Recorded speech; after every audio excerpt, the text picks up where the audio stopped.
못 가본 길이 더 아름답다. 다시 오. 박완서 산문집 2부 책들의 오솔길. 겸손한 서향이 가슴에 번지네.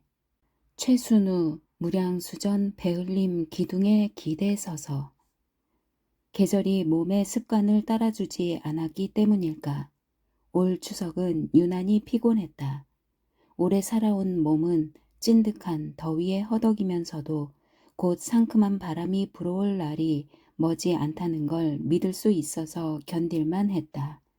그러나 웬걸 입추, 처서 다 지나도록 도저히 가을 바람이 균열을 일으킬 수 있을 것 같지 않은 견고한 더위가 계속되더니 설마 하고 기다리던 추석이 되어도 물러날 기미가 보이지 않았다.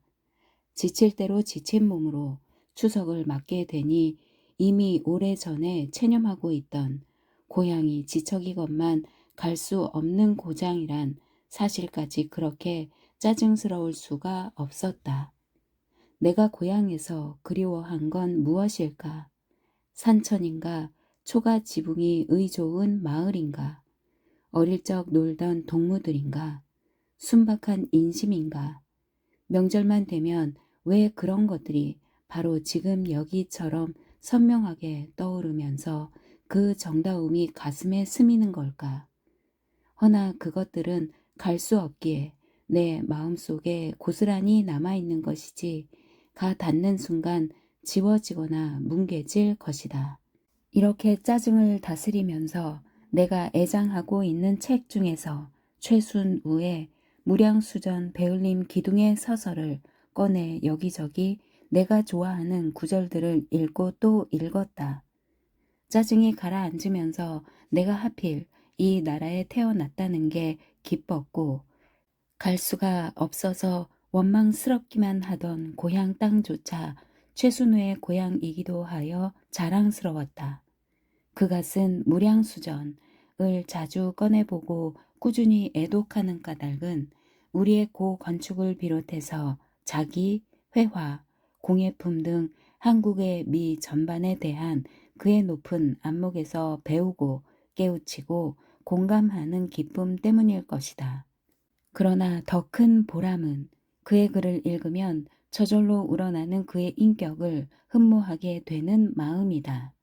우리가 미처 발견 못한 미를 먼저 발견한 안목의 소유자들은 자신의 안목에 대한 자긍심 때문에 흔히 과장되거나 선동적인 문장을 쓰는 경우가 많다. 허나 최순우는 그가 발견하고 느낀 한국의 미를 내면 깊숙이 스며들게 한 뒤 비로소 글로 표현해서 읽는 사람에게 그의 것을 번지게 하는 힘이 있다. 연휴가 끝나자마자 성북동 최순우 옛집을 찾았다. 고향 가는 대신 그가 살던 집에 가보고 싶었다. 전에도 마음이 쓸쓸할 때 찾던 집이다. 그동안 변했으면 어쩌나 은근히 걱정되었는데 시민 주도의 내셔널 트러스트 운동의 일환으로 지켜지고 관리되는 그의 옛집은 처음 보았을 때와 다름없이 지조 높은 선비의 모습처럼 단아하고 수수하고 점잖게 주택가 좁은 골목 안에 자리 잡고 있었다. 같이 간 딸이 초행이라 신기한 듯 여기저기 사진을 찍느라 돌아다니는 동안 나는 안채에서 후원으로 돌아가는 모퉁이 나무 기둥에 오래도록 길에 서 있으면서 바로 이 맛이야 하며 오래된 나무 기둥의 감촉을 즐겼다. 사랑마루 기둥에 기대 대처로 볼일 갔다 돌아오시는 할아버지의 흰 두루마기 자라기 산 모롱이에 나타날 때를 기다리던 윤영기로 돌아간 것 같았다. 그때 비둘기 2마리가 후원에 날아와 구구거렸다. 내가 바로 성북동 비둘기로구나. 무명의 비둘기가 김광섭 시인으로 하여 이름을 얻었다. 시의 가시에 찔려 정신이 번쩍 나고 싶을 때 어느 가슴엔들 시가 꽃피지 않으랴. 애송시 100편. 엎드려서 글을 쓰다가 밥상을 놓고 글을 쓰니 이렇게 좋은 것을 하고 좋아하던 게 엊그저께 같은데 이젠 버젓하게 큰 책상에다 의자에 앉아서 쓴다. 내가 조금씩 잘나져서가 아니라 차차로 늙어가면서 앉았다 일어나는 게 관절에 부담되는 게 느껴져서다. 필기도구도 만년필에서 볼펜으로 간편해지다가 그보다 엄청 큰 컴퓨터로 변해서 책상도 커졌다. 책도 불어나 서재가 넘쳐 서고를 하나 새로 만들었다.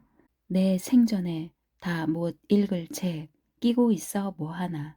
빌려주기도 잘하고 정해놓고 기증하는 데도 있지만 책이 불어나는 속도를 미처 당하지 못한다.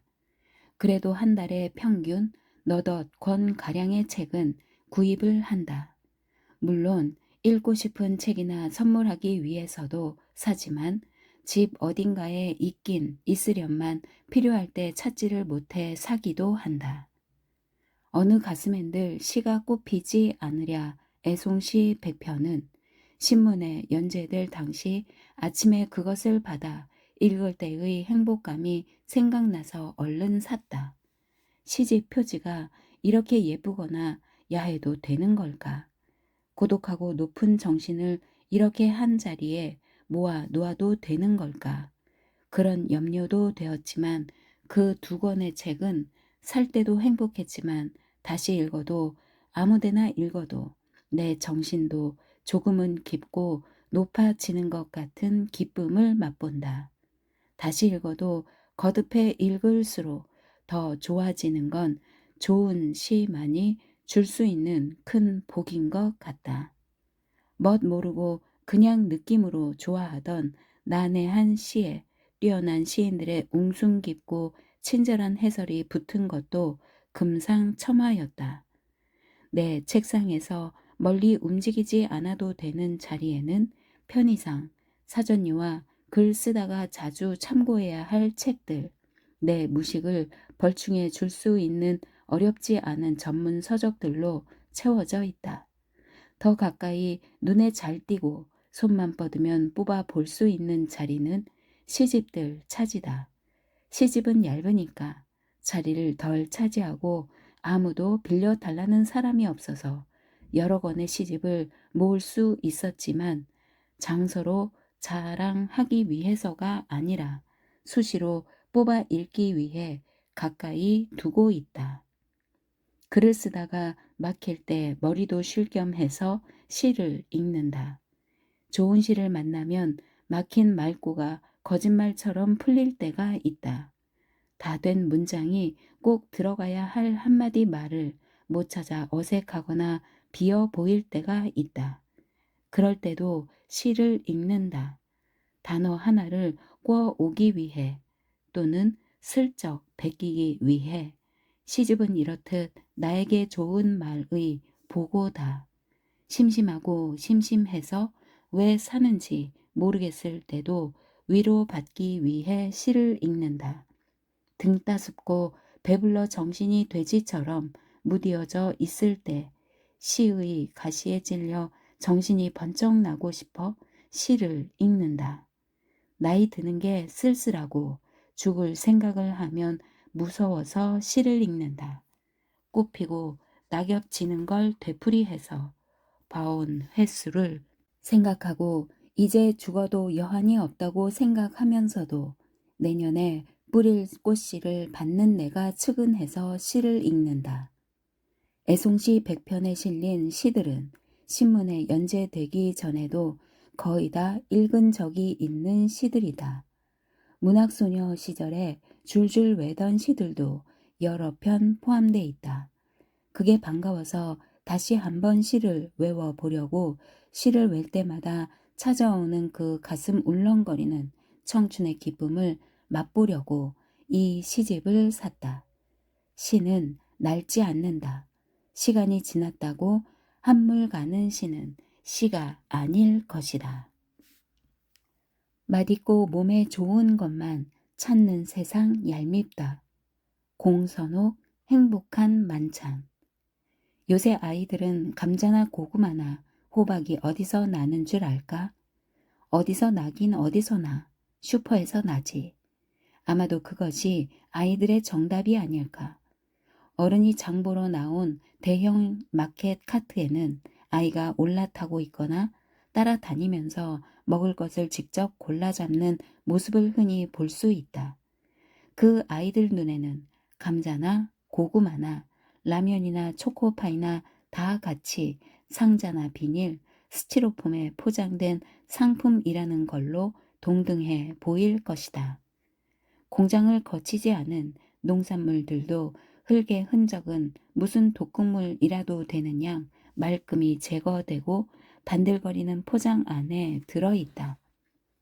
공선옥이 쓴 행복한 만찬은 그 세련된 제목에서 연상되는 복잡한 드레싱이 들어가는 퓨전 음식이나 격식 갖춘 상차림과는 딴판의 이야기이다. 흙냄새가 물씬 나는 우리 먹을거리의 근본에 관한 이야기이다. 오히려 어떤 음식이 몸에 좋은지, 어떻게 요리해야 보기 좋은지에만 관심이 있는 이 먹을거리 넘치는 세상 인심이 얄미워서 썼다고까지 작가는 말하고 있다. 불모의 사막지대를 관광 일합시고 여행하고 돌아왔을 때 흙이 있는 데는 어디든 심지어는 아파트 단지 보도블록 틈새에도 돋아나는 질긴 녹색 생명력이 눈에 들어왔을 때 이 나라 흙이 고마워서 엎드려서 입맞추고 싶은 충동을 느끼게 된다. 우리 흙이 어떤 흙인가? 우리 삶이 지금보다 훨씬 힘들고 소박했을 땐 흉년도 잦았다. 흉년이 들어 백성이 굶주렸을 때도 우리 산야는 도처에서 먹을거리를 키워내서 백성들이 굶주림에서 벗어날 수 있게 해주었다. 예로부터 구황 음식이라 일컬어온 이런 것들은 혀에 달지 않다. 오히려 쓰거나 떨지만 속 맛은 깊고 달고 살찌는 양분 대신 강단을 키워준다. 우린 지금 다들 수입 소고기에 안전 문제로 육식을 통틀어 의심하고 두려워서 어쩔 줄을 몰라 하는 공황 상태에 빠져 있다. 이 책에 나오는 가공되기 이전 흙냄새를 그냥 묻히고 있는 농산물과 산채들은 이 세상에 먹을 것이 소고기만 있는 게 아니라고 넌지시 귀뜸해주는 구황의 역할까지 하고 있다. 설교나 영양 분석 같은 것 전혀 없이도 그렇게 읽히는 것은 음식 하나하나마다 다른 매력, 그 소박하고도 재미있는 이야기의 매력 때문일 듯 싶다. 예전에는 귀했지만 지금은 흔해 빠진 달걀이 그의 추억담 없이 어찌 이다지도 아름다운 한 송이 꽃처럼 피어날 수 있겠는가. 사람은 누구나 아무리 하찮게 보이는 사람도 그 생애는 한 권의 소설책이듯이 그의 애정어린 시선은 푸성귀나 푸성귀에도 못 미치는 먹을 수 있는 풀이나 나뭇잎까지도 동화 같은 한 편의 이야기로 만들어주고 있다. 행복한 성장을 한 먹을거리들은 먹는 사람들을 행복하게 해줄 것이다. 그러나 세상 먹을거리들의 생장 조건은 갈수록 불행해지고 있다. 이런 식으로 먹고 살아도 우린 정말 괜찮을까? 먹을 것들의 불행한 생장 조건이 불안하다면 맛있는 것과 몸에 좋은 것만 찾는 습관을 버릴 일이다. 나는 그것을 말하고 싶어 여기에 이 맛있는 것들을 소개하는 글을 쓴 것이다. 그의 서문에서. 그는 단박 세상을 눈뜨게 해준 스승. 이청준 별을 보여드립니다. 이청준은 문단 연령으로는 선배지만 살아낸 횟수로 치면 한참 후배이고 마음으로는 스승이다. 그가 나에게 스승인 까닭은 한 권의 책, 별을 보여드립니다 때문이다. 이 책은 1971년에 나온 이청준의 첫 번째 창작집이다. 마침 내가 장편 남옥으로 등단한 직후였다. 나에 대한 심사평은 호평도 있었지만 이 작가는 등단작이 마지막 작품이 될 수도 있을 것 같다는 우려도 있었다. 습작기를 거치지 않은 나에게 그 소리는 뼈 아팠다. 여성지를 통해 나온 나에게 과연 문예지에서도 원고 청탁을 해줄까? 청탁이 들어온다고 해도 거기 응할 만한가? 하는 불안과 이왕 등단이라는 걸 했으니 1년에 한두 편 정도는 문예지에 단편을 발표할 수 있는 작가가 됐으면 하는 욕망 사이에서 갈등할 때였다. 그때 내 손에 들어온 것이 그의 빼어난 단편이 무려 20편이나 수록된 중후하고 품격 있는 책 별을 보여드립니다 였다. 훌륭한 단편이란 건 바로 이런 거로구나. 이렇게 스스로 깨쳐가며 감동도 하고 감탄도 해가며 이 책을 읽고 또 읽었다. 그가 초대해준 세계에 들어가서 배회하는 사이에 개인적인 욕망으로 인한 불안감은 그때까지 주부로서의 편안한 일생을 지켜준 단박의 세상에 대한 눈뜸과 불안감으로 이어졌다. 별을 보여드립니다와 거의 동시에 읽게 된 소문의 벽은 다 치유된 줄 알았던 나의 정신적인 상처까지 건드리면서 나를 소름 돋게 했다. 나는 그때나 이때나 책을 많이 읽는 편이다. 활자 중독이라 해도 과언이 아닐 정도로 주위에 읽을 책이 없으면 불안하고 닥치는 대로 읽고 건지는 것도 있지만 잊어버리는 게 더 많다. 소설은 읽히기 위해 읽는 것이지 꽂아놓기 위해 읽는 것은 아니라는 생각 때문에 빌려주기도 잘하고 안 돌려줘도 찾지 않는다. 그러나 이청준의 처음 책을 아무도 안 빌려주고 여태까지 귀하게 간직하고 있는 건 초심에 대한 그리움 때문이다. 등단 초기 내 마음속엔 계속해서 글을 쓰기 위해 좋은 스승을 찾는 마음이 간절했다. 그 암중모색의 시기에 이청준 같은 스승을 만난 건 큰 행운이었다고 생각한다. 그의 실물을 알고 지낸 건 근래의 일이고 동인문학상 심사 때문에 자주 만날 수 있었지만 그저 어렵기만 해서 함부로 대한 적이 없다. 스승이니까. 이렇듯 그의 소설을 전범 삼아 단편 소설을 쓸 수 있는 용기를 냈다고는 하나 그에게는 내가 넘볼 수 없는 그만의 높은 경지가 있었다. 평론가 김현이 별을 보여드립니다에 붙인 해설에 의하면 그의 문장은 그의 감정과 느낌을 될 수 있는 한 극단까지 절제하여 독자들에게 작가의 감정적 개입을 느끼지 않게 하려는 의도로 치밀하게 쓰여져 있다. 그는 윤리적이고 고전적인 문체를 사용하여 자신을 감출 수 있는 한도까지 감춘다라고 했다. 그에 비해 나는 작중인물에 감정적으로 개입하고 싶어 안달이 나서 쓰는 작가이다. 그런 차이가 그와 나 사이의 문체의 차이가 되어 나타나 있다고 생각한다. 그가 먼저 간 문단이 이렇게 크게 쓸쓸할 줄이야. 스승이 먼저 간 것은 순리일 수 있겠으나 나이로 치면 순서를 어겼으니 살아남은 늙은이를 한없이 초라하고 부끄럽게 만든다. 지루한 여름날을 넘기는 법. 조나 레러 프루스트는 신경과학자였다. 오랜만에 만난 사촌 동생과 옛날 얘기를 하다가 사소한 기억의 차이 때문에 말다툼까지 한 적이 있다. 사촌 동생이라지만 같은 시골집, 같은 가족 구성원 사이에서 어린 시절을 보냈고 젊은 날에서 어른이 된 후에도 긴밀한 관계를 유지하고 살아왔기 때문에 친동 기간이나 다름이 없다. 둘이 즐겨하는 옛날 얘기는 주로 시골집에서 보낸 유년기 얘긴데 가족이나 친척들의 생일이나 제사, 기념할 만한 날들에 대한 기억력이 비상한 동생이라 나는 그가 하는 옛날 얘기를 다 믿고 동조하는 편이다. 물론 내 머릿속에도 확고하게 자리 잡은 나만의 기억들이 있다. 그걸 무심히 발설했다가 언제 그런 일이 있었느냐고 절대로 그건 아니라고 머리 좋은 동생이 박박 우기는 일에 부딪혔다.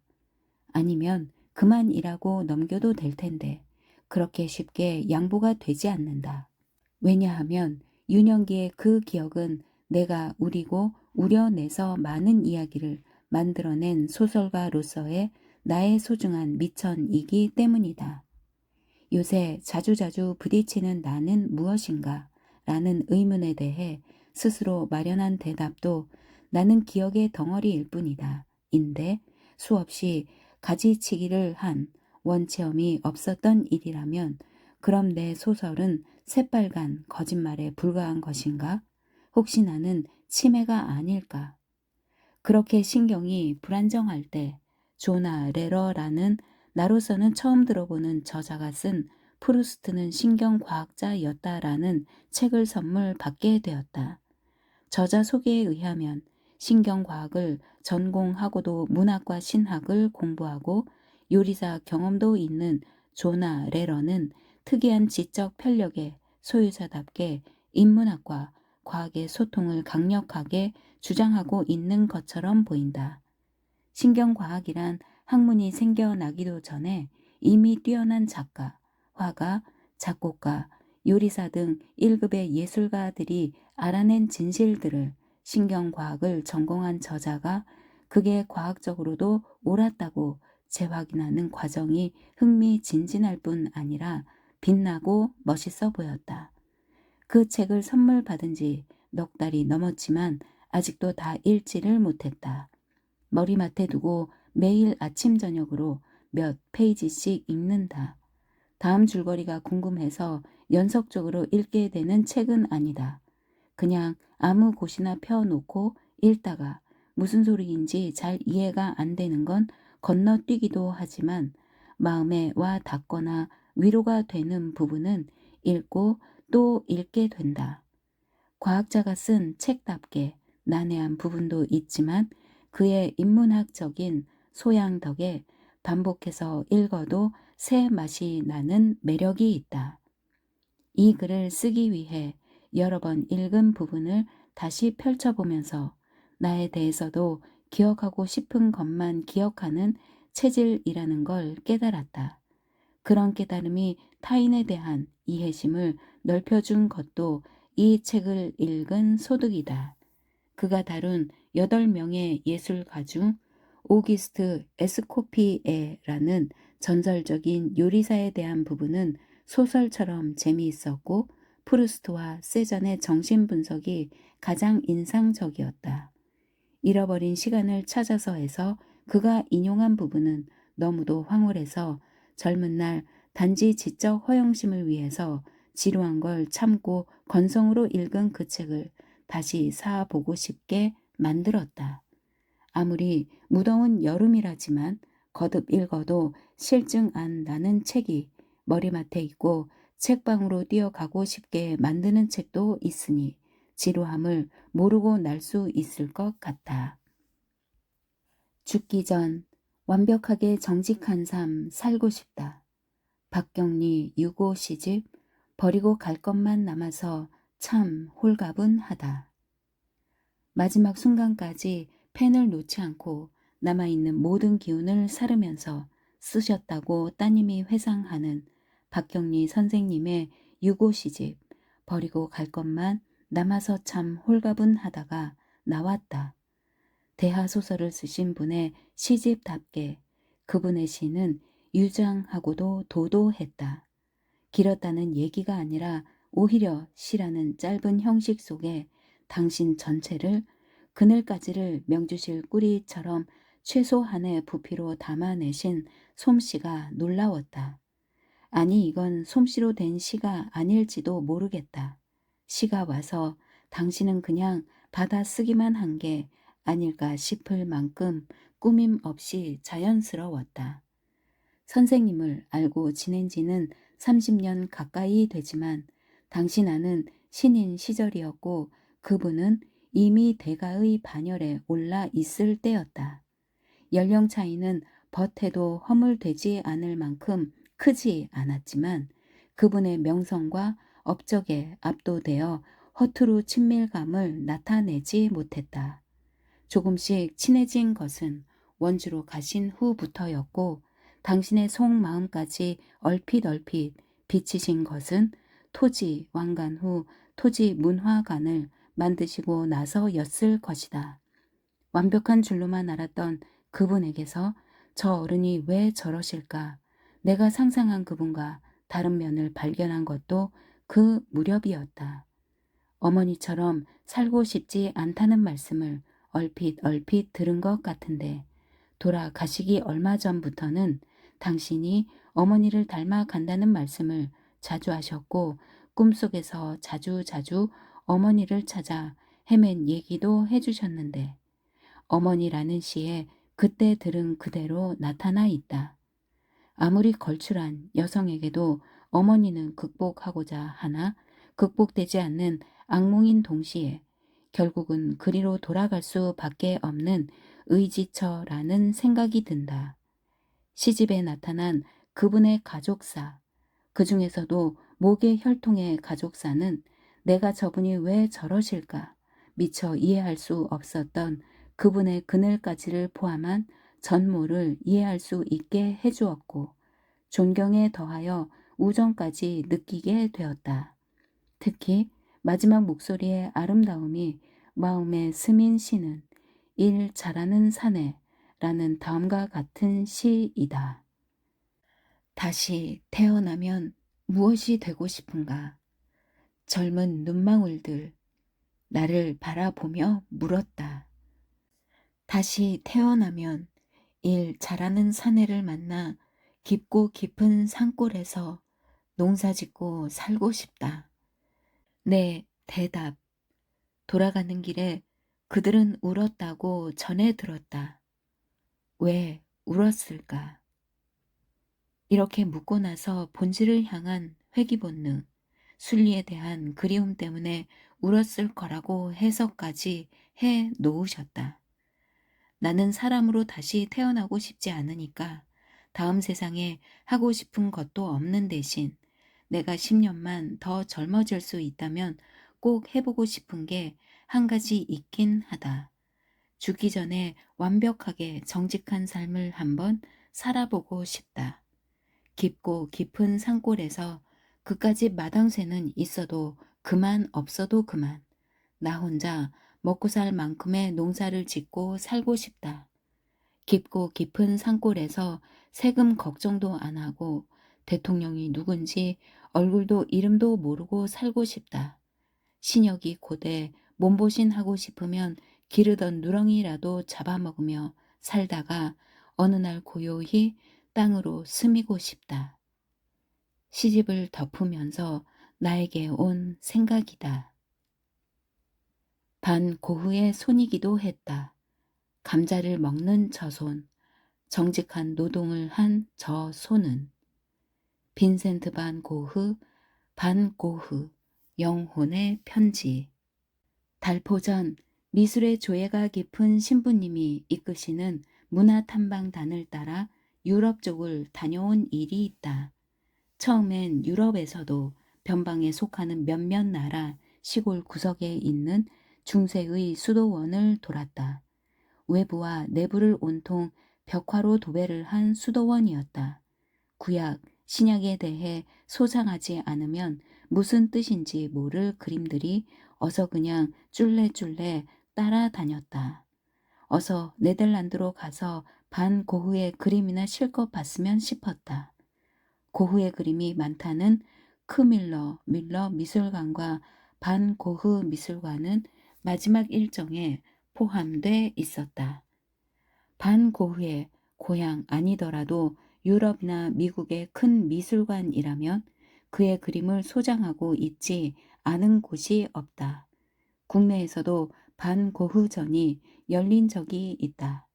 그의 진수를 대량으로 볼 수 있는 좋은 기획전이어서 나도 가보았지만 관람객이 너무 많아 사람들 틈 사이로 얼핏 엿본 것처럼 감질이 났었다.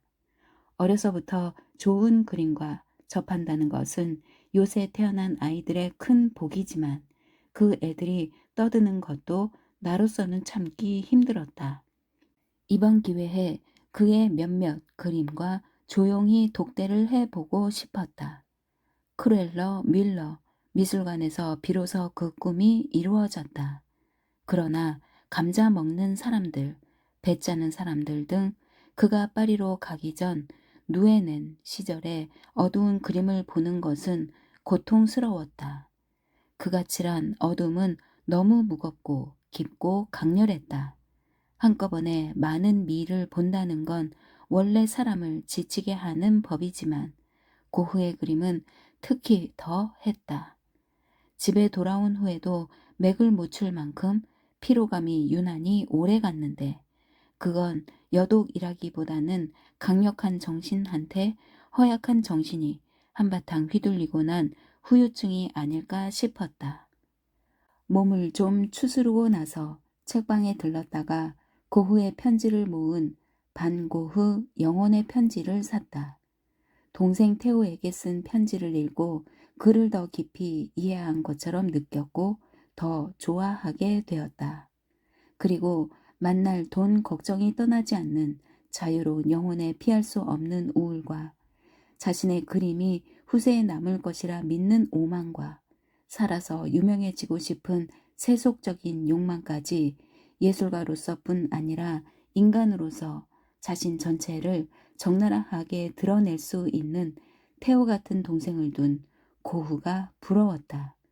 그는 지금까지도 세상 사람들의 가장 많은 사랑을 받고 있는 감자 먹는 사람들에 대해 특히 많은 말을 남기고 있다. 나는 램프 불빛 아래서 감자 먹고 있는 사람들이 접시에 내밀고 있는 손, 자신을 닮은 그 손으로 땅을 팠다는 점을 분명히 보여주려고 했다. 그 손은 손으로 하는 노동과 정직하게 노력해서 얻은 식사를 암시하고 있다. 그 밖에도 그의 편지 곳곳에는 노동을 다른 무엇보다도 아름답게 간주하면서 다른 화가들이 농부나 바느질하는 여인 등 민중 속에서 모델을 찾지 않은 것에 대개 분개하고 있다. 이 책을 덮으면서 책 팔아 돈푼도 만지고 길에서 알아보고 사인해 달라는 독자도 덜어 생기게 되니 내가 무슨 대가라도 된 양 자족하는 자신에 대해 욕지기가 날 것 같았다. 3부 그리움을 위하여 그 많은 사건과 인생들이 생생히 살아 움직이면서 비천한 것들이 조남해지기도 하고 잘난 것들이 본색을 드러내면서 비천해지고 하는 게 마치 지류의 맑고 탁함을 가리지 않고 받아들인 큰 강이 도도히 흐르면서 그 안에 온갖 생명들을 생육하는 것과 같은 장관입니다. 이 작은 나라에서 그런 큰 강이 존재할 수 있다는 건 문학이니까 가능한 축복이요 기적입니다. 천진한 얼굴 가지신 아담한 노신사, 추기경님 존재 자체가 하나의 교회, 김수환 추기경 선종. 김수환 추기경님을 보내며 지난해 가을이었다. 강남 성모병원에 입원 중인 이혜인 수녀님을 문병 갔다가 같은 병동에 추기경님이 계시다는 걸 듣고 가 뵙고 싶어 가슴이 더 울렁거렸지만 뜻을 이루지 못했다. 노환으로 위중하여 문병객을 사양한다는 건 이미 들어 알고 있었지만 수녀님 빽이면 혹시 뵐 수 있을까 했는데 먼저 가 뵙고 온 수녀님이 오히려 말리셨다. 편히 주무시는 시간이 많은데 의식이 있으실 때는 간호하는 수녀님들이나 문병호는 가까운 분들에게 미안해 하시고 감사를 표하고 싶어 애쓰신다는 말을 들었다. 병환 중에도 남을 배려하기 얼마나 힘드실까. 이승에서 마지막 안식을 방해하지 않는 것도 추기경님을 위하는 길인 것 같아 뵙기를 단념했다. 선종 소식을 듣고 제일 먼저 떠오른 생각이 그때 뵐걸 내 적극적이지 못한 성품에 대한 후회였다. 나는 민주화 운동이 한창 치열했던 1980년대에 카톨릭 교리 공부를 시작해서 몇 번의 재수 끝에 1985년 영세를 받았다. 카톨릭에 대해 확신이 생겨서가 아니라 민주화 운동의 한가운데 그분이 계시다는 믿음 때문이었다. 그분은 정의를 위해 박해받고 쫓기는 이들을 말없이 그분의 날개로 덮고 품으셨을 뿐 결코 선동하거나 부추기시지는 않으셨다. 만약 그분까지 투쟁적이었다면 그분의 그늘, 그분의 날개 밑이 그렇게 편했을 리가 없다. 정의의 투사에게도 그분의 그늘이 필요했겠지만 자유를 위해 피 한 방울 흘리기 싫었던 나처럼 소심한 비겁자에게도 그분의 그늘은 필요했던 것이다. 이건 들어서 알고 있는 얘긴데 그분은 민주화 운동을 하다가 체포되어 사형이나 무기징역 등 중형을 받고 수감된 인사들의 가족들에게도 그렇게 자상하고 따뜻했을 수가 없었다고 한다. 내가 오래전부터 알고 지내는 그런 운동권 남편을 둔 한 여인도 그런 경험을 이야기했다. 그때 명동성당 내의 전진상 교육관에서 자주 추기경님을 뵙고 간소하고 푸근한 식사를 대접받으며 추기경님하고 이런 얘기 저런 얘기 할 수 있는 위로의 시간이 없었다면 어떻게 그 어려운 시기를 견딜 수 있었겠느냐고 지금도 얘기하곤 한다. 그 여인은 지금도 그 얘기를 할 때면 눈에 눈물이 그렁그렁해지고 나는 나도 모르게 그 여인을 품에 안고 다독거리게 된다. 추기경님을 모시고 조촐하게 식사도 하고 대화도 나눌 수 있었던 것은 그분이 서울대 교구장에서 은퇴하시고 비교적 한가해지신 후였는데 그것도 내가 찾아뵙거나 요청해서가 아니라 누군가가 중간에서 마련하거나 초청해준 자리였다. 어느 신문사의 초대로 러시아 발레단의 백조의 호수를 보러 간 적이 있는데 나란히 앉아 측근에서 뵌 추기경님은 제 의가 아닌 간편한 복장이어서인지 너무도 가볍고 작은 분으로 보였다. 더욱 놀라운 것은 공연이 끝나자 일어나셔서 어찌나 열렬하게 오랫동안 박수를 치시는지 연예인에 열광하는 요즘 청소년과 다름이 없었다. 누군가 정말인지 추측인지 저 발레리나 중 한 명을 추기경님이 특별히 아끼셔서 한 번이라도 더 보려고 저렇게 열렬하게 박수를 치시는 것이라고 했다. 그러나 나는 누구도 어린이같이 되지 못하면 하늘나라에 들지 못할 것이란 성경 구절이 생각나 저 어른이야말로 천당은 떼어놓은 당상이라고 좀 무엄한 생각을 했었다. 그 후에도 더러 모시고 같이 식사를 할 기회가 있었는데 한 번은 엘리베이터 앞에서였다. 우릴 초청해준 측에서 승강기 앞에 양쪽으로 지켜 서서 추기경님이 먼저 안으로 드시도록 안내했지만 추기경님은 옆으로 비켜 서시면서 나한테 먼저 타라고 하셨다. 당연히 내가 사양하자 레이디 퍼스트 하셨다. 더 사양하지 않고 냉큼 올라타면서 영 레이디가 아니어서 죄송합니다 했더니 나보다 영이지요 하시면서 뒤따라 타셨다. 그럴 때 그분은 추기경 같지도 소년 같지도 않은 매너 좋고 유머 감각 풍부한 노 신사처럼 보였다. 요한 바오로 2세가 선종하시고 나서 접하게 된 그의 어록 중에 이런 것이 있었다. 바티칸은 지구상에서 가장 작은 나라다. 이 작은 나라가 전쟁을 위해 할 수 있는 일은 제로에 가깝다. 하지만 평화를 위해 할 수 있는 일은 거의 무한대다. 그게 바로 카톨릭 정신이라면 김수환 추기경님이야말로 그 존재 자체가 하나의 교회였다는 걸 이제야 알겠다. 신원의 문학 박경리 선생 추모. 선생님, 정녕 가셨습니까? 선생님이 하루를 못 넘길 정도로 위독하시다는 소식을 듣고 달려갔을 때 비록 의식은 없으셨지만 손은 말랑하고 부드럽고 따뜻했습니다. 평소 유난히 손이 찬 저는 그날은 마음까지 시려서 차갑게 경직된 두 손으로 선생님의 따순 손을 마냥 조물락거렸습니다. 제 언 손을 녹이고자 였습니다. 그리고 따님께서 위로랍시고 한다는 소리가 이렇게 손이 더운데 쉬 돌아갈 리가 없다고 장담을 했지요. 실은 두려워서 떨리는 제 마음을 위로하고 싶었던 겁니다. 그러나 그 후 다시는 선생님의 따순 손을 만질 수 없었습니다.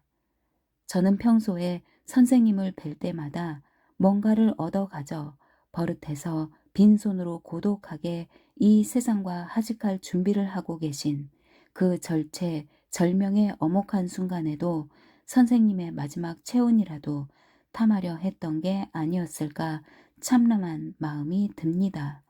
선생님은 제가 원주에 갈 적마다 뭔가를 먹이지 못해 애타하셨고 돌아올 때는 선생님이 손수 가꾸신 걸 아낌없이 구매구매 쌓아 주셨습니다. 김장이나 된장은 선생님을 믿고 아예 담그지 않았고 일부러 감자 캘 때나 옥수수 익어갈 때를 맞춰 가서 바리바리 얻어다가 자식들하고 나누기도 했지요. 단구동 댁 마당에서 해마다 풍성한 열매를 맺던 여러 그루의 대추나무와 그 틈에 뱀이 산다는 돌 무더기들, 문화관이 있는 매지리 댁의 잘생긴 간장 된장독이 질비한 장독대는 언제 꺼내 보아도 실증나지 않는 그리운 고향집의 흑백 사진입니다. 단구동 댁에서 선생님은 장장한 대하소설 토지를 완간하셨을 뿐 아니라 그 큰 집의 살림과 손님 대접, 채마밭 가꾸기, 고양이밥 주기 등을 다 손수하셨지요. 대작을 쓴 곳이라곤 믿어지지 않게 별 볼 것 없는 소박한 지필실보다는 2층 베란다 난간에 질비하게 널려있던 황토빛이 샌 셀 수 없이 많은 면 장갑이 지금도 눈에 선합니다. 저렇게까지 하실 게 뭐 있나. 대충 사시지. 이런 마음도 있었을 겁니다. 단구동 댁의 으뜸 효자는 아마도 대추나무였을 겁니다. 사람 손이 덜 가고도 풍부한 열매를 맺어 받는 것보다는 주는 걸 즐기시는 선생님을 흡족하게 해드렸으니까요. 가을이면 선생님을 좋아하고 따르던 지인 후배들은 멀리 있건 가까이 있건 계절 인사처럼 잘 익은 대추를 한 보따리씩 선물로 받곤 했지요. 그 대추나무들이 돌림병으로 죽은 것과 토지 완간 기념잔치를 성대하게 연 것과 어느 것이 먼저였는지는 잘 생각나지 않습니다. 사람 사는 집에서는 어차피 큰 일과 작은 일, 기쁜 일과 언짢은 일이 번갈아 가며 일어나게 돼 있으니까요. 하지만 제가 지금도 단구동이 그리운 것은 대작의 산실이었다는 것을 비롯해서 우리 문단과 문학 애호가들이 공유하는 크고 작은 사건의 현장이었기 때문이 아니라 순전히 사적인 저 혼자만의 추억 때문입니다. 제가 죽을 것처럼 힘들고 부끄러워서 다시는 세상을 안 볼 것처럼 자신 안에 꼭꼭 칩거해 있을 때 저를 반강제로 밖으로 끌어낸 건 한국일보 장명수 고문이었을 겁니다. 그 최초의 외출이 단구동 선생님 댁이었습니다. 김성우 논설위원도 같이였고요. 지금 생각해보니 우리가 무작정 간 게 아니라 선생님이 그렇게 시키셨겠지요. 손수 지으신 점심상이 차려져 있었으니까요. 그때 선생님이 지으신 따순 밥과 배추 속댓국을 눈물 범벅으로 아귀아귀 먹게 하신 선생님의 사랑인지 그 우격다짐을 제가 어찌 잊을 수 있겠습니까? 잊어버리면 사람도 아니지요. 대범한 줄로만 알았던 선생님이 처음으로 내보이신 따뜻한 속정에 저는 비로소 버림받고 헐벗은 채 친정으로 돌아온 딸처럼 마음 놓고 울었다, 웃었다, 술주정까지 했었지요. 그리고 다시 선생님이 제 등을 떠미시니 바깥 세상으로 나가기가 한결 수월해 지더이다. 그러나 저는 선생님의 외동딸은 아니었나 봅니다. 당구동 댁을 기념관으로 내주시고 더 큰 터전을 잡아 매지리로 거처를 옮기실 때 후배 작가들이 머물며 창작에만 전념할 수 있는 문화관을 따로 지으셨습니다. 사랑하는 후배에게 어떻게든 무공해 채소와 집밥을 먹이고 싶어 하신 모성애를 못 이겨 아예 하숙비 없는 하숙집을 차리셨습니다. 외딸인 줄 알았다가 졸지에 여러 동생을 보게 된 저는 한때는 속으로 은근히 삐치기도 했지요. 얻어올 수 있는 게 텃밭에서 나는 채소에다가 오봉산에서 나는 오가피나 두릅, 취나물 등으로 늘어나긴 했어도 더는 선생님이 지으신 집밥은 얻어 먹을 수 없게 되었습니다. 어쩌겠습니까? 아우들이 조롱조롱 생겼는데 맞이는 젖이 떨어질 수밖에요. 선생님의 그늘에서 문화간 밥과 무공의 채소라도 얻어 먹어야만 힘이 날 것처럼 속이 비고 허전할 때면 저도 문화간 식구가 되어 선생님의 공짜 밥을 얻어먹어 버릇하게 되었습니다. 비록 도우미 아주머니들이 대신 해주는 밥이지만 식탁에 선생님이 손수 가꾸신 채소가 떨어지지 않는 한 문화간 밥은 집밥과 다름이 없었습니다. 제가 단골로 쓰던 문화관 3층 끝방에서는 선생님의 텃밭이 빤히 내려다 보였습니다. 아침 일찍 텃밭을 기다시피 엎드려 김 메고 거두시는 선생님을 뵐 때마다 철이 난 것처럼 흙에서 나는 모든 것이 얼마나 소중한 우리의 생명줄인지를 깨우쳐 갔지요. 선생님은 늘 말씀하셨지요. 땅처럼 후한 인심은 없다고.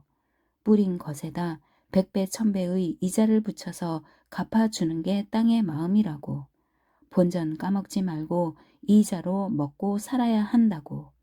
그러니까 선생님은 밭에 엎드려 김을 메고 있는 게 아니라 경배를 하고 계셨는지도 모릅니다.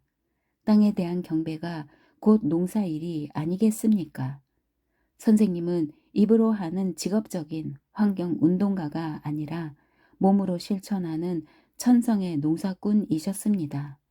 사실 땅이 거저 이자를 붙여줍니까? 인간의 피땀과 등골을 있는 대로 빼 먹어야 거기 합당한 이자를 붙여주는 게 땅 아니던가요? 그래서 사람들은 땅의 그런 느리고 인색한 보상에 만족하지 못하고 그까지 땅 기운을 아예 시멘트로 틀어박고 아파트를 지어 큰 이익을 남기게 되지 않았을까요? 선생님은 세상이 그렇게 돌아가는 걸 늘 못마땅해 하시면서 붕괴도 많이 하셨죠. 선생님은 자연 숭배자셨습니다. 어떤 권력자나 재력가 앞에서도 당당하고 거침없이 할 말 다 하시던 선생님이셨으나 자연 앞에서는 한없이 작고 겸손해지셨습니다. 대개 늘 문화간 식구들이 먹고 남을 만큼 먹을 것이 넘치는 게 다 오봉산 덕이라고 문화관을 품고 있는 산 한테까지 그 공을 돌리고 두 손 모아 경배하는 걸 뵌 적도 있습니다. 어찌 산과 들에서 나는 것 뿐이겠습니까? 선생님이 몇 년 전 고향 통영을 방문하고 돌아오신 후에는 통영시장을 비롯한 통영 시민들의 선생님에 대한 애정과 자부심이 극진하여 늘 귀한 해산물도 보내오는 듯했습니다. 제가 원주에서 얻어올 수 있는 먹을 것도 다양해졌습니다. 내륙에서 자란 저는 생선 이름도 몇 가지밖에 모르는데 특히 볼락이라는 작은 생선은 여태까지 듣도 보도 못한 신기한 거였습니다.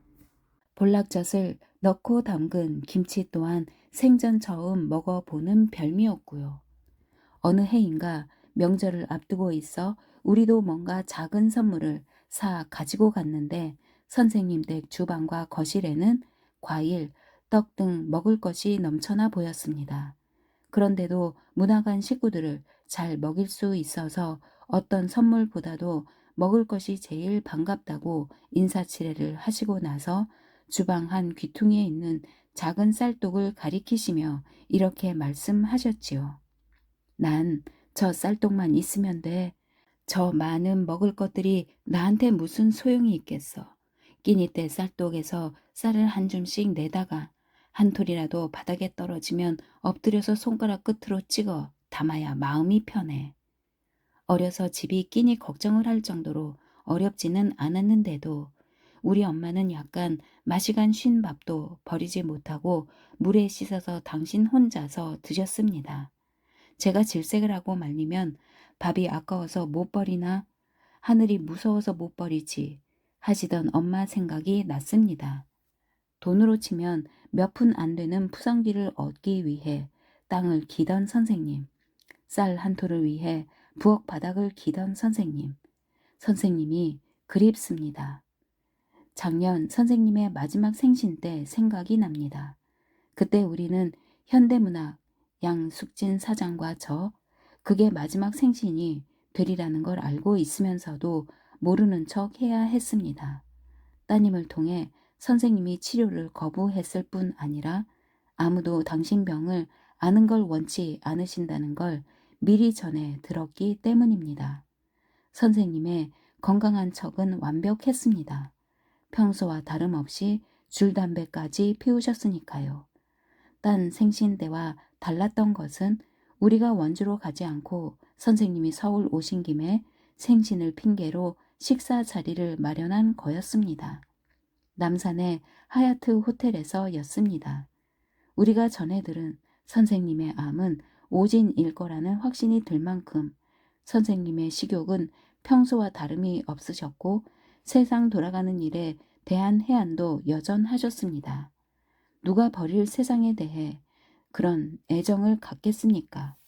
그러나 그날 모임의 앞거는 호텔 앞에서의 노누매기였습니다.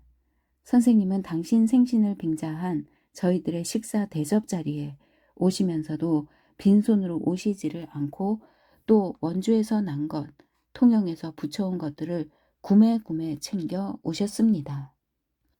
우리 속물들은 국산차만 타고 들어가도 소형차만 타고 들어가도 주눅이 들 것처럼 럭셔리한 것으로는 서울에서 둘째 가라면 서러워할 특급 호텔 현관에다가 온갖 촌스러운 것들을 풀어놓고 양 사장 몫과 제 몫으로 나누어 차에 실어주신 선생님 때문에 그날 우리는 얼마나 행복하고 통쾌하고 으쓱했는지요. 그 거침없으심은 만천하에 보여주고 싶을 만큼 자랑스러웠습니다. 선생님이 너무 갑자기 이 세상을 버리시고 이 세상 사람이 아니게 되시니 불과 몇 달 전에 있었던 일도 이렇게 옛 이야기 하듯 하게 됩니다. 생전에 소원하신 대로 선생님은 원주를 거쳐 고향 통영에 흙으로 돌아가셨습니다. 저는 원주까지만 선생님을 배웅하고 통영까지는 모시지 못했습니다. 원주에서 통영까지 차로 간다는 건 제 몸에 너무 눈치 보이는 일이었기 때문입니다. 여기는 어디까지나 몸으로 살아내야 하는 이승이니까요. 건강상의 이유 말고도 선생님은 원주에 계셔야 할 것 같은 육신으로부터 자유로워진 영은 어디에도 있을 수 있는 거라면 원주에 더 많이 계실 것 같은 미련 때문이기도 했습니다. 원주에서는 단구동 기념관에서 원주 시민들의 진정 어린 애도의 자리를 거쳐 마지막으로 매지리 문화관에서 노제를 지냈습니다. 그리고 영영 원주를 떠나셨습니다. 선생님을 배웅하고 나니 노제 지낸 재상만 댕그머니 남아 있더군요. 누군가가 큰 병에 반 넘어 남아있는 백세주를 따라 마시고 있기에 저도 한 잔 달라고 했지요. 한두 잔 얻어 마시고 나서 안주를 집으려고 보니 먼저 메밀 부침개가 눈에 들어오지 뭡니까. 당장 입에 침이 고여 얌전하게 네모로 접어 괴어놓은 부침개 한 자락을 맨손으로 찢어서 입에 넣었습니다. 딱 그 맛이었습니다. 선생님하고 자주 가던 고사리 식당이던가요? 개 건너 집이던가요? 아니면 이름은 잊었지만 부부가 다 착하고 진국이라고 선생님이 좋아하시던 길가 식당이던가요? 그런 데서 먹어보고 집에 싸 가지고 오기까지 하던 딱 그 메밀 부침 맛이었습니다. 거의 투명할 정도로 얇게 부쳐 도리어 메밀의 깊은 맛을 극대화한 부침개 맛은 술을 더 먹고 싶은 술 허기증 같은 걸 걷잡을 수 없게 했습니다. 그것도 술은 꼭 소주여야 할 것 같은 그 자리에 소주는 없었으므로 우선 먹던 부침개라도 싸가지고 올 요량으로 주춤대다가 제 주접떠는 모습을 이혜경 작가에게 들키고 말았습니다. 이 작가가 부침개는 자기가 얻어가지고 갈 테니 저더러는 그 아래 식당에서 기다리고 있으라고 했습니다. 저는 한 번도 가 본 적이 없는 데였지만 문화관에서 가장 가까운 데였습니다. 문화관에 묵고 있던 작가들을 비롯해서 통영까지 못 간 몇몇 작가들이 노제 후 거기서 만나기로 미리 약속이 돼 있었던 듯 오정희 작가, 한국예술종합학교 이강숙 전 총장을 비롯해서 젊은 작가들이 자리를 같이 했습니다. 나중에 나타난 이혜경 작가는 메밀 부침을 얻어오지 못했습니다. 할 수 없이 그 집에서 안주로 그걸 시켰지만 그 맛이 아니었습니다. 상관없었습니다. 소주가 있었으니까요. 작은 식당이라 맥주는 곧 떨어졌지만 소주는 넉넉했습니다. 다른 작가들은 맥주에 소주를 타 마셨지만 저는 순전한 소주를 고집했습니다. 소주 기운이 돌자 여태까지 중요하게 여기던 것들이 다 대수롭지 않게 여겨졌습니다. 한 번도 말로 표현하지는 않았지만 선생님의 한이 제 한이었던 곡절까지 매듭이 풀리듯이 허술해졌습니다. 선생님은 마침내 자유로워지셨구나. 부러운 마음까지 들었습니다. 맺힌 슬픔, 의지 가지 없이 허전한 마음이 헐렁해지자 우리는 찍찍 허튼 수작까지 날리며 히덕댈 정도로 편안해졌습니다. 생각해보니 선생님과는 한 번도 허튼 수작을 해본 적이 없네요. 농담 한 번 안 하고 이 풍진 세상, 그 힘든 세월을 어떻게 살아내셨을까? 문득 그런 생각이 들자 선생님이 가여워졌습니다. 이런 걸 선생님의 표현을 빌려 연민이라 한다면 너무 외람될까요? 선생님 가신 후에도 문화관은 이어지겠지만 손수 가꾸신 채소를 다시 얻어먹을 수는 없겠지요.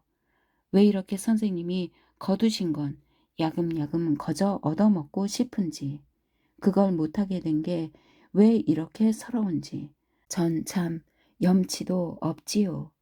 선생님은 후배들이 평생 그리고 대를 이어 자자손손 파먹어도 파먹어도 바닥나지 않을 거대하고 장엄한 문학 유산을 남기셨는데도 불구하고 말입니다.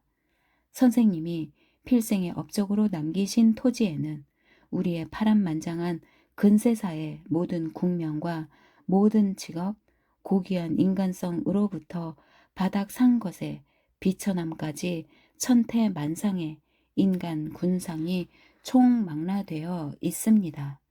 그것도 박제를 만들어 모자이크한 게 아니라 그 많은 사건과 인생들이 생생히 살아 움직이면서 비천한 것들이 존엄해지기도 하고 잘난 것들이 본색을 드러내면서 비천해지고 하는 게 마치 지류의 맑고 탁함을 가리지 않고 받아들인 큰 강이 도도히 흐르면서 그 안에 온갖 생명들을 생육하는 것과 같은 장관입니다. 이 작은 나라에서 그런 큰 강이 존재할 수 있다는 건 문학이니까 가능한 축복이요 기적입니다. 선생님, 우린 오래오래 두고두고 그 큰 강가에서 목도 축이고 필요한 양분도 취하면서 번성할 테니 천상에서 지켜봐 주시고 저것들이 내 하숙밥 없이도 잘만 크네 흐뭇하게 미소 지어주시길 문화관에 맞이 박완소 두 손 모아 빌며 선생님을 전송합니다. 보석처럼 빛나던 나무와 여인. 박숙은 화백 추모. 박숙은 화백을 알게 된 것은 1951년이 저물어 가는 겨울이었다. 그때 나는 21살이었고 서울대학교 물리대 국문과에 입학한 이듬해였다. 그때만 해도 서울대의 여학생 수란 손가락으로 셀 수 있을 정도로 희귀했고 특히 물리대는 대학의 대학이라고 자긍심이 대단할 때라 나도 내 위에 누가 있으랴 싶게 콧대가 높았었다. 그러나 입학하자마자 6.25가 나고 집안이 몰락해서 어린 조카들과 노모를 책임져야 하는 가장이 되고 말았다. 생산업체도 관공서도 있을 리 없는 환도 전의 최전방 도시 서울에서 찾을 수 있는 직장은 미군 부대가 고작이었다. 서울의 번화가는 거의 폐허가 돼 있었고 남쪽으로 피난 간 시민들의 한강 도강은 엄격히 금지되어 있어 온전한 주택가도 텅텅 비어 있었다. 온전한 직장이 있을 리 없었다. 살아있는 경기라곤 오직 미군 부대 주변의 양공주 경기가 무슨 도깨비 불처럼 요괴롭게 명멸할 뿐이었다. 그런데 PX라니. 나는 그때 PX 근처를 얼쩡거리기만 했을 뿐인데 거짓말처럼 쉽게 PX에 취직이 됐다. 그때 미 8군 PX는 지금의 신세계 백화점에 자리 잡고 있었다. 그 일대의 큰 건물들이 다 불타고 파괴된 가운데 오직 그 건물만이 온전했다. 그러나 비록 폐허가 됐을 망정 PX에서 흘러나오는 미군 물자와 PX를 드나드는 미군을 상대로 한 장사로 그 일대는 딴 세상처럼 화려했고 시끌시끌한 활기가 넘치고 있었다. 장사꾼뿐 아니라 오물을 한 깐통씩 들고 다니며 PX 거를 협박해서 돈을 구걸하기도 하고 미군의 소지품을 슬쩍하기도 하는 구걸과 소매치기와 뚜쟁이를 겸한 소년들의 중심지이기도 했다. 전쟁의 불안과 가난에 찌든 우리가 밖에서 보기엔 PX야말로 별 3개였다. 알리바바의 동굴처럼 들어가기가 어려워서 그렇지 일단 들어가기만 하면 온갖 진귀한 보물이 널려 있는 꿈의 보고였다.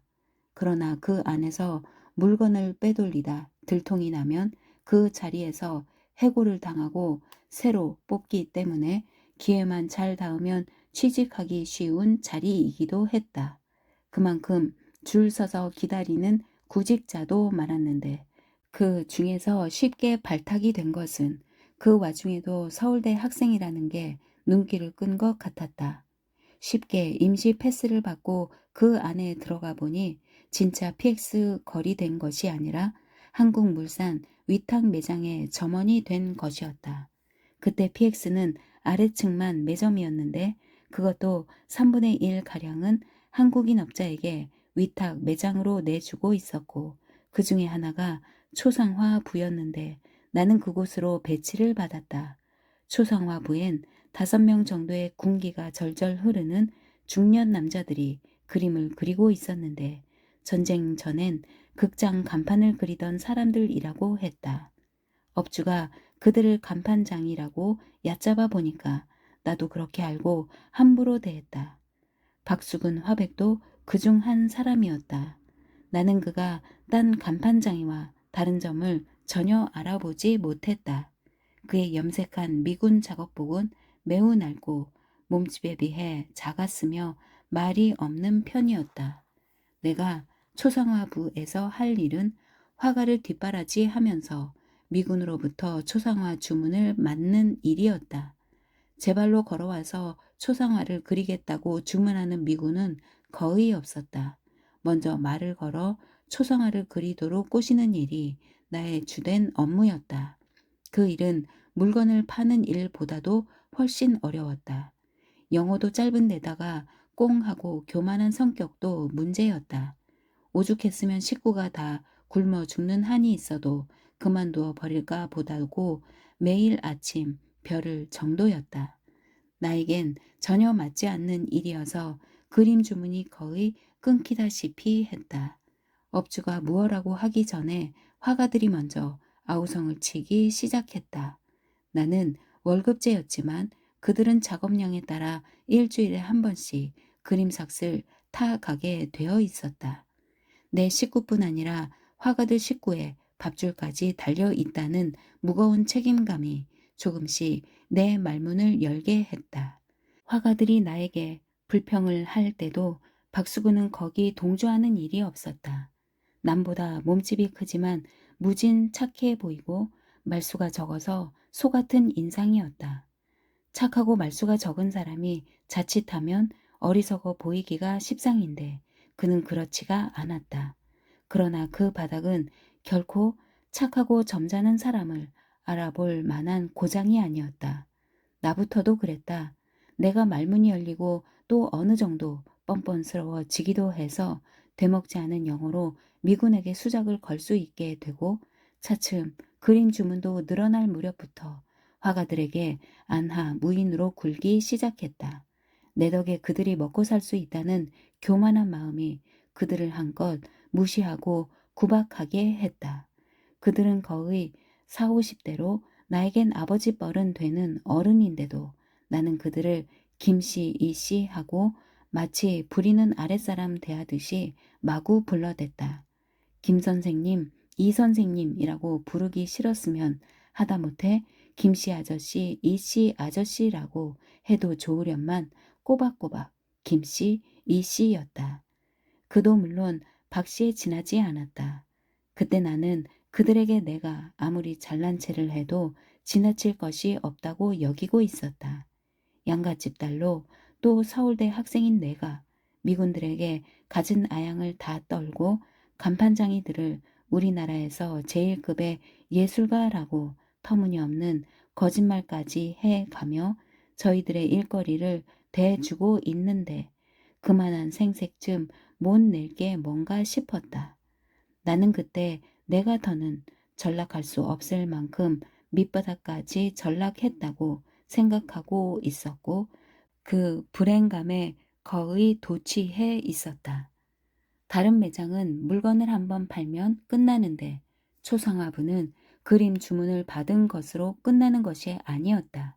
주문한 그림을 찾으러 올 때가 더 문제였다.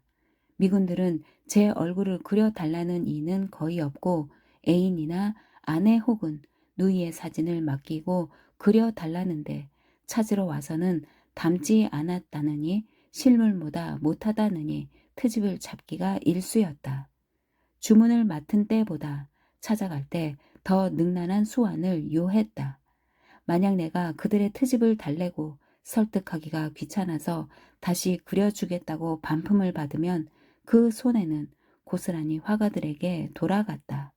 공짜로 또 한 장을 그려야 한다는 시간과 노력의 손해보다 재료값을 주급해서 공제하는 걸 그들은 몹시 억울해했다. 당시 초상화부에서 쓴 화판은 캔버스가 아닌 스카프, 손수건, 사륙 배판 크기의 노방 조각 등 세 종류였다. 그중 인기 품목이 스카프였다. 나는 실크 스카프라고 허풍을 떨었지만 아주 조잡하게 짠 네모난 인조견 보자기 한쪽 모서리에 용 모양을 나염한 것이었다. 지금 같으면 안감으로도 안 쓸 번들번들한 인조견 조각이 원가가 1달러 30센트였고 나염한 용과 대각선이 되는 모서리에다 초상화를 그리면 6달러를 받았다. 화가에게 그중 얼마가 공전으로 돌아가는지는 모르지만 그림 하나를 망치면 1달러 30센트를 고스란히 물어내야만 했다. 반품 받는 것을 그들은 빠꾸 받는다라고 했는데 내가 기분이 언짢으면 함부로 빠꾸 받는다는 걸 알고 내 비위를 맞추려고 비굴하게 구는 것도 무리가 아니었다. 그럴수록 나는 그들을 깔보고 한껏 신경질을 부렸다. 나는 하찮은 그들을 위해 나의 그 대단한 자존심을 팔았다고 여기고 있었기 때문에 아무리 생색을 내도 모자라는 느낌이었다. 그 무렵 내가 그들에게 얼마나 싹수 없이 못되게 굴었나는 지금 생각해도 모골이 송연해진다. 나는 틈만 나면 고개를 고추 세우고 뒷짐을 지고 화가들이 작업하고 있는 책상 사이를 오락가락하면서 그들의 그림 솜씨를 모욕적으로 평하기를 즐겼다. 어느 날 박수근이 두툼한 화집을 한 권 옆구리에 끼고 출근을 했다. 나는 속으로 꼴값하고 있네. 옆구리에 화집 낀다고 간판장이가 화가 될 줄 아나? 하고 비웃었다. 그러나 순전히 폼으로만 화집을 끼고 나온 것은 아닌 모양이었다. 그가 화집을 펴들고 나에게로 왔다. 얼굴에 망설이는 듯 수줍은 미소를 띠고 마치 선생님에게 칭찬받기를 갈망하는 초등학교 학생처럼 천진 무구한 얼굴이었다. 그가 어떤 그림 하나를 가리키며 자기 작품이라고 했다. 일하는 촌부 그림이었다. 일제시대의 관전인 조선미술전람회에 입선한 자기의 그림이라고 했다. 내가 함부로 대한 간판장이 중에 진짜 화가가 섞여 있었다는 건 사건 이후 충격이었다. 나는 부끄러움을 느꼈고 내가 그동안 그다지도 열중한 불행감으로부터 문득 깨어나는 기분을 맛보았다. 그리고 나의 수모를 말없이 감내하던 그의 선량함이 비로소 의연함으로 비치기 시작했다. 그는 왜 어느 날 느닷없이 그 화집을 나에게 보여줬을까? 간판쟁이들과 다르게 보임으로써 내 구박을 조금이라도 덜 받아 보려고 그랬을까? 그러나 나에게 그 화집을 잠깐 보여준 후에도 그는 여전히 잘난 척이라곤 모르는 간판장이들 중에서 가장 존재없는 간판장이로 일관했다. 그가 신분을 밝힌 것은 내가 죽자꾸나 열중한 불행감으로부터 헤어나게 하려는 그다운 방법이었을지도 모른다는 생각을 하게 된 것은 한참 후의 일이다. 내 불행에만 몰입했던 눈을 들어 남의 불행을 바라볼 수 있게 되고부터 PX 생활이 한결 견디기가 쉬워졌다. 그에 대한 연민이 그 불우한 시대를 함께 어렵게 사는 간판장이와 동료 점원들에게까지 번지면서 메마를 대로 메말라 균열을 일으킨 내 심정을 축여오는 듯했다. 비로소 내가 막되어가는 모습을 그가 얼마나 연민에 찬 시선으로 지켜보아 주었는지도 알 것 같았다. 그 후 그와 나는 자연스럽게 가까워졌고 퇴근길을 같이 하면서 한치 앞을 내다볼 수 없는 시국에 대한 불안과 공포를 서로 나누면서 위로받곤 했지만 서로의 가정사에 대해선 한마디도 나누지 않았다. 나는 휴전이 되기 전에 결혼해서 PX걸 생활을 청산했고 그는 휴전 후 정부가 환도하면서 PX가 용산으로 옮겨간 후까지도 초상화 그리는 일을 한 걸로 알고 있다.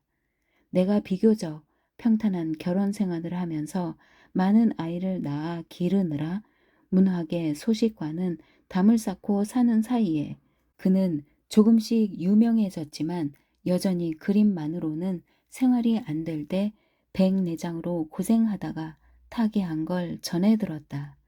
그의 유작전 소식을 신문 문화면에서 읽고 마음먹고 찾아가 나무와 여인이라는 작은 소품에 매료되어 오랫동안 그 앞을 떠나지 못했고 그때의 감동이랄까 소름이 돋을 것 같은 충격을 참아내기 어려워 노연하기 위해 쓴 게 내 처녀작 나목이다. 그는 왜 꽃 피거나 잎 무성한 나무를 그리지 못하고 한결같이 잎 덜군 나목만 그렸을까? 왜 나무 곁을 지나는 여인들은 하나같이 머리에 뭔가를 이고 있지 않으면 아이라도 업고 있는 걸까?